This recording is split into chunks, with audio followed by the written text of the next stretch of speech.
Hello students, video शुरू करने से पहले प्लीज चैनल को लाइक, शेयर और सब्सक्राइब जरूर करें। एक इम्पॉर्टेंट इन्फॉर्मेशन, अगर आपको इस वीडियो के नोट्स चाहिए तो डिस्क्रिप्शन बॉक्स में दिया गया डाउनलोड लिंक चेक करें। Thank you. चलिए शुरू करते हैं। इस वीडियो में हम पढ़ेंगे MEG2 ब्रिटिश ड्रामा के प्रीवियस ईयर क्वेश्चन और most important questions with answers. ये क्वेश्चंस आपके एग्जाम के लिए बहुत इम्पॉर्टेंट है। अगर आपने ये अच्छे से कर लिए तो एग्जाम निकलना पक्का है।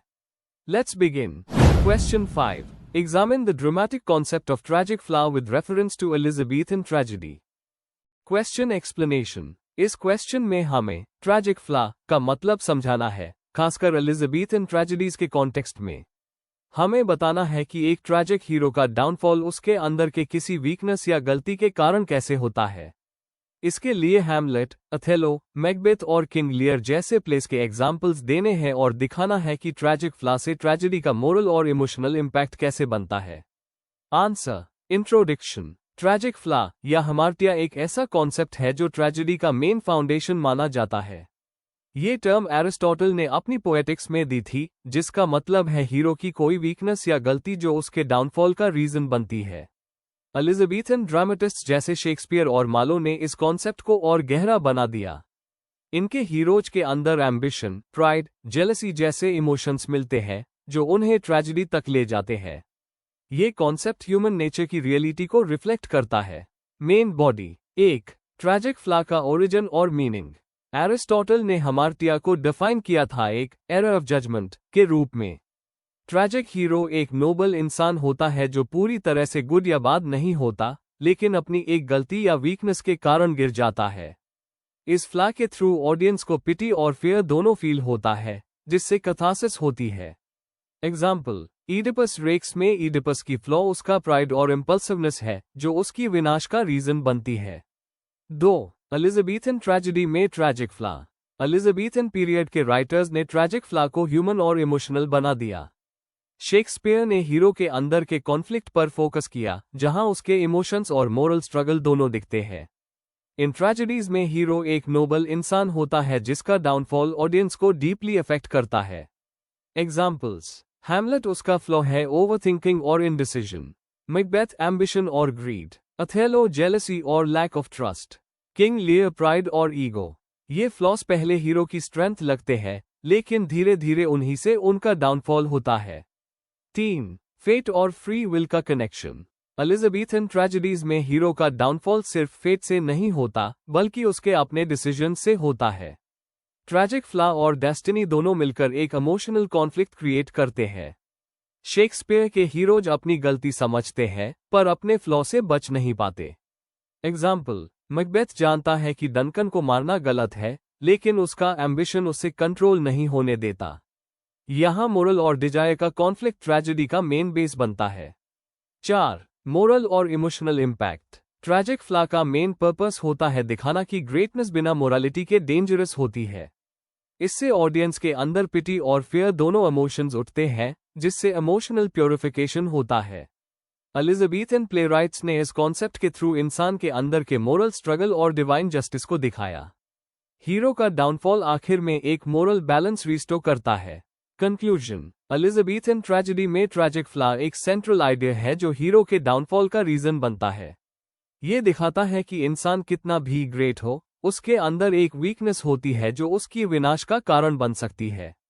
शेक्सपियर और मार्लो जैसे राइटर्स ने इस कॉन्सेप्ट के जरिए इंसान की कॉम्प्लेक्स नेचर और उसके मोरल स्ट्रगल्स को बहुत खूबसूरती से दिखाया। If you need the notes of this video, there's a download link in the description box. Be sure to check it out. Thank you. Question 6. Elaborate, look back in anger, in the context of angry young man. Question explanation.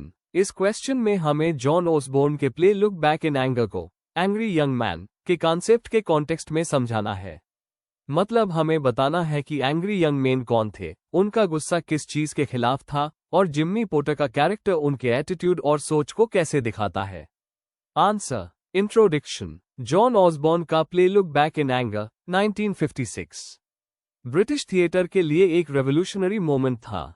इस play ने एक नया hero introduce किया, angry young man, जो society के दिखावे, inequality और frustration के खिलाफ खड़ा था। जिमी पॉटर, प्ले का मेन कैरेक्टर, इस जनरेशन के गुस्से और डिसअपॉइंटमेंट का सिंबल बन गया। इस प्ले ने किचन सिंक रियलिज्म जैसी मूवमेंट को जन्म दिया, जहां कॉमन लोगों की रियल लाइफ स्टेज पर दिखाई गई। Main body. एक एंग्री यंग मैन मूवमेंट का उदय। एंग्री यंग मैन अन राइटर्स और ड्रामेटिस्ट्स को कहा गया जो 1950 में ब्रिटिश सोसाइटी के हिपोक्रेसी और क्लास डिवाइड के खिलाफ लिख रहे थे। इनमें जॉन ऑसबॉर्न, किंग्सले एमस और एलन सिलेटो जैसे लोग शामिल थे। यह मूवमेंट अनएजुकेटेड लोगों का गुस्सा दिखाता था जो पोस्ट वॉर ब्रिटेन में बेकार और डिसअपॉइंटेड महसूस कर रहे थे। यह यूथ सोसाइटी के बदलाव की डिमांड कर रहा था, पर उन्हें सिस्टम में अपनी जगह नहीं मिल रही थी। 2. जिमी पॉटर एक असली एंग्री यंग मैन। जिमी एक एजुकेटेड पर फ्रस्ट्रेटेड आदमी है जो अपनी लाइफ और सोसाइटी दोनों से खफा है। डिग्री होने के बावजूद वो एक स्वीट स्टॉल चलता है, जिससे उसके टैलेंट का वेस्ट होना दिखाता है। उसका गुस्सा मेनली मिडिल क्लास हिपोक्रेसी और वाइफ एलिसन के अपर क्लास बैकग्राउंड पर है। जिमी का सार्कास्टिक और इमोशनल बिहेवियर उसके अंदर के दर्द और बेचैनी को दिखाता है। वो सोसाइटी के किसी एक क्लास से बिलोंग नहीं करता, यही उसकी एलियनेशन का मेन रीजन है। 3. क्लास कॉन्फ्लिक्ट और इमोशनल डिस्टेंस। ऑसबॉर्न ने जिम्मी के जरिए ब्रिटिश क्लास सिस्टम के खिलाफ अपनी बात रखी। एलिसन और उसके परिवार पुरानी कंजर्वेटिव सोच को रिप्रेजेंट करते हैं, जिसे जिम्मी रिजेक्ट करता है। जिमी अपनी लाइफ में जेन्युइन फीलिंग्स और कनेक्शन ढूंढता है, पर सब लोग इमोशनली डेड है। उसके अंदर की लोनलीनेस और मीनिंग की तलाश इस जनरेशन के एग्जिस्टेंशियल क्राइसिस को दिखाती है। 4. सोशल रियलिज्म और new British drama. Look Back in Anger का सेटिंग एक छोटी सी फ्लैट में है, जहां रियल लाइफ और ऑर्डिनरी स्ट्रगल्स दिखाई गई है। डायलॉग्स नेचुरल और शार्प है, स्लैंग और रियल इमोशन से भरे हुए। यही kitchen sink realism British stage के लिए एक नई डायरेक्शन बन गया। इस प्ले ने हैरोल्ड पिंटर और अर्नाल्ड वेस्कर जैसे प्लेराइट्स को इंस्पायर किया जो सिमिलर थीम्स एक्सप्लोर करते रहे। 5. जिमी का गुस्सा और सिंबलिज्म। जिमी का गुस्सा सिर्फ सोसाइटी के खिलाफ नहीं है, वो उसके अंदर के इमोशनल वैक्यूम का एक्सप्रेशन है। उसका कैरेक्टर मॉडर्न मन के अंदर के कॉन्फ्लिक्ट और लॉस ऑफ वैल्यूज को रिप्रेजेंट करता है। एलिसन और हेलेना के साथ उसके रिलेशंस दिखाते हैं कि वो लव और कनेक्शन चाहता है, पर अपने ईगो के चक्कर में उस खुद तोड़ देता है। Conclusion. Look Back in anger एक इमोशनल और सोशल अवेकनिंग थी। जिमी पॉटर एक जनरेशन का आवाज बन गया जिसे पोस्ट वॉर ब्रिटेन ने इग्नोर कर दिया था। ऑसबॉर्न ने इस प्ले के जरिए दिखाया कि एंग्री यंग मैन एक नया सोशल सिंबल है, एक इंसान जो इनइक्वालिटी, इमोशनल एम्प्टीनेस और फेक वैल्यूज के खिलाफ लड़ रहा है। ये प्ले ने ब्रिटिश थिएटर का फेस बदल दिया और रियलिज्म को स्टेज पर एक नई पहचान दी। If you need the notes of this video, there's a download link in the description box. Be sure to check it out. Thank you. Question 7. Discuss the farcical elements in the Playboy of the Western World. Question explanation. इस question में हमें JMCA के play the playboy of the western world के farcical elements समझाने हैं। मतलब, कैसे सीगे ने ह्यूमर, एग्जैजरेशन और फनी सिचुएशंस का यूज करके सोसाइटी और ह्यूमन बिहेवियर को दिखाया है। हमें यह भी बताना है कि ये एलिमेंट्स प्ले को कॉमिक और क्रिटिकल दोनों बनाते हैं। आंसर। इंट्रोडक्शन। JMCA का play the playboy of the western world 1907 Irish literary revival के सबसे फेमस प्लेज में से एक है। ये एक ऐसा प्ले है जिसमें कॉमेडी, सैटायर और फार्स का परफेक्ट कॉम्बिनेशन मिलता है। कहानी क्रिस्टी महन की है जो एक छोटे से गांव में ये कहकर मशहूर हो जाता है कि उसने अपने पिता को मार दिया है। फार्स का मतलब होता है ऐसे ड्रामा जिसमें सिचुएशंस और कैरेक्टर्स एग्जैजरेट किए जाते हैं ताकि हास्य और कंफ्यूजन पैदा हो। सीगे ने फार्स का उस सिर्फ हंसाने के लिए नहीं, बल्कि सोसाइटी के अजीब बिहेवियर को दिखाने के लिए भी किया है। Main body. 1. एग्जैजरेशन और एब्सर्ड सिचुएशंस। फार्स की सबसे बड़ी क्वालिटी होती है ओवर द टॉप सिचुएशंस। इस प्ले में एक आदमी अपने पिता को मारने के बाद हीरो बन जाता है, ये खुद एक एब्सर्ड आइडिया है। गांव वाले क्रिस्टी के क्राइम को अप्रिशिएट करते हैं, उसको हीरो बोलते हैं, जो मॉरल वैल्यूज का उल्टा है। क्रिस्टी का एक डरपोक लड़के से एक कॉन्फिडेंट प्लेबॉय बन जाना भी एग्जैजरेशन का एग्जाम्पल है। 2. कॉमिक कैरेक्टर्स और डायलॉग। इस प्ले के characters Peggy, Mike, widow Quin और गांव के लोग सब एग्जैजरेटेड और फनी है। इनके डायलॉग्स आयरिश एक्सेंट के साथ विटी और शार्प हैं, जो फार्स का फील देते हैं। पेगिन के गुस्से वाले डायलॉग्स और विडो क्वीन के छलक कमेंट्स प्ले में कॉमिक कॉन्ट्रास्ट क्रिएट करते हैं। 3. फिजिकल कॉमेडी और स्टेज एक्शन। फास्ट सिर्फ वर्ड से नहीं, एक्शन से भी होता है। इस प्ले में फाइट्स, चेसेस और स्टेज पर कंफ्यूजन काफी कॉमिक इफेक्ट क्रिएट करते हैं। जब क्रिस्टी का पिता वापस जिंदा आ जाता है तो पूरा सीन एक सर्कस जैसा लगता है। सब लोग शॉक और पैनिक में आ जाते हैं। प्ले का रिदम, क्राइम, सेलिब्रेशन, रिजेक्शन और एक्सेप्टेंस टिपिकल फार्सिकल पैटर्न को फॉलो करता है। 4. सैटिरिकल डायमेंशन ऑफ फार्स। सीगे ने फार्स का यूज सोसाइटी की वीकनेस दिखाने के लिए भी किया है। गांव वालों का हीरो वर्शिप और गॉसिप करना एक्चुअली उनकी मोरल हिपोक्रेसी को दिखाता है। इसलिए फार्स सिर्फ कॉमेडी नहीं है बल्कि एक सोशल क्रिटिसिज्म भी है। Conclusion. The playboy of the western world के farcical elements, exaggeration, comic dialogues और कंफ्यूजिंग सिचुएशंस प्ले को ह्यूमरस और मीनिंगफुल दोनों बनाते हैं।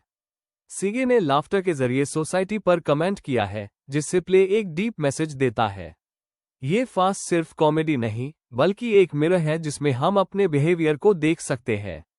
If you need the notes of this video, there's a download link in the description box. Be sure to check it out. Thank you. Question 8. Discuss Dr. Faustus as a tragedy and relate it to the predicament of the modernist hero. Question explanation. इस question में हमें doctor फाउस्टस को एक tragedy के रूप में समझाना है और बताना है कि कैसे फाउस्टस एक मॉडर्न हीरो के इनर कॉन्फ्लिक्ट और स्ट्रगल को दिखाता है। हमें क्लासिकल ट्रैजिक एलिमेंट्स के साथ मॉडर्न थॉट का कनेक्शन भी एक्सप्लेन करना है। आंसर। इंट्रोडक्शन। क्रिस्टोफर मार्लो का डॉक्टर फाउस्टस एलिजाबेथन एज की सबसे फेमस ट्रेजेडीज में से एक है। इस प्ले में एक ऐसे आदमी की कहानी दिखाई गई है जो अनलिमिटेड नॉलेज और पावर चाहता है, लेकिन अपने ग्रीड और प्राइड के चक्कर में अपनी आत्मा खो देता है। ये प्ले क्लासिकल ट्रेजेडी के सारे एलिमेंट्स रखता है, जैसे ट्रैजिक फ्लॉ, डाउनफॉल और मोरल लेसन, और साथ हाई मॉडर्न मन के इनर कॉन्फ्लिक्ट को भी रिफ्लेक्ट करता है। Main body. 1. Doctor Faustus as a classical tragedy. Doctor Faustus classical tragedy के पैटर्न को फॉलो करता है, जैसे एरिस्टोटल ने डिफाइन किया था। फाउस्टस का हमार्टिया यानी फेटल फ्लॉ उसका प्राइड और ओवर एम्बिशन है। जैसे ईडिपस ने अपनी डेस्टिनी से लड़ने की कोशिश की, वैसे ही फाउस्टस भी अपनी लिमिट्स क्रॉस करता है। प्ले का स्ट्रक्चर बिगिनिंग, राइज, क्लाइमैक्स और डाउनफॉल एक टिपिकल ट्रैजिक फॉर्म को दिखाता है। अंत में ऑडियंस को पिटी और फियर दोनों फील होता है, जो एक परफेक्ट ट्रेजेडी की साइन है। एग्जाम्पल। जब फाउस्टस कहता है to be on earth as Jove is in the sky, तब उसका गॉड लाइक एम्बिशन क्लियरली दिखाई देता है। 2. Conflict between renaissance humanism and religion. ये प्ले रेनेसांस एज के थॉट को रिफ्लेक्ट करता है, जहां लोग चर्च के अथॉरिटी को क्वेश्चन करने लगे थे। फाउस्टस एक ऐसा इंसान है जो हर फील्ड ऑफ नॉलेज एक्सप्लोर करना चाहता है, चाहे वो फॉरबिडन हाई क्यों ना हो। लेकिन उसका ये डिसीजन रिलीजन के अगेंस्ट जाता है, जिससे उसका डाउनफॉल होता है। उसके अंदर का कॉन्फ्लिक्ट फेथ और इंटेलेक्ट के बीच प्योर प्ले का मोरल सेंटर है। एग्जाम्पल। जब फाउस्टस कहता है oh what a world of profit and delight, तब वो दुनिया के प्लेजर्स में उलझ जाता है और स्पिरिचुअल पथ भूल जाता है। 3. The predicament of the modernist hero. Faustus सिर्फ एक रेनेसा हीरो नहीं बल्कि एक मॉडर्न हीरो भी है जिसे अपने एग्जिस्टेंस पर डाउट है। मॉडर्न हीरो की तरह उसके अंदर भी एलियनेशन और डिसइल्यूजनमेंट है। वो पावर और नॉलेज में मीनिंग ढूंढता है, पर अंत में यूज एम्प्टीनेस मिलती है। उसका रिबेलियन गॉड के ऑर्डर के खिलाफ है, जैसे मॉडर्न मैन सोशल नॉर्म्स के खिलाफ लड़ता है। अंत में जब वो कहता है I'll burn my books, तब वो अपने रिग्रेट और डिस्पेयर को एक्सप्रेस करता है। 4. Moral and philosophical dimensions. Marlowe ने फाउस्टस के डाउनफॉल के जरिए ये मैसेज दिया है कि इंसान की एम्बिशन पर मोरल कंट्रोल जरूरी है। फाउस्टस का डील लूसिफर से एक सिंबॉलिक एक्ट है, जब इंसान अपनी लिमिट्स तोड़ता है और नेचर को कंट्रोल करना चाहता है। गुड और इविल एंजल्स उसके अंदर के कॉन्शियंस का सिंबल है, जो एक इंसान के अंदर के गुड और बैड थॉट्स को दिखाते हैं।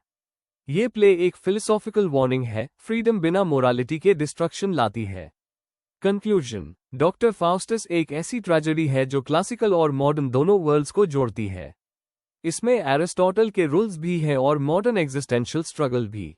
फाउस्टस का डाउनफॉल एक मोरल और साइकोलॉजिकल ट्रेजेडी दोनों है। वो हमें ये सिखाता है कि एम्बिशन अगर लिमिट क्रॉस करे तो डिस्ट्रक्शन लाता है।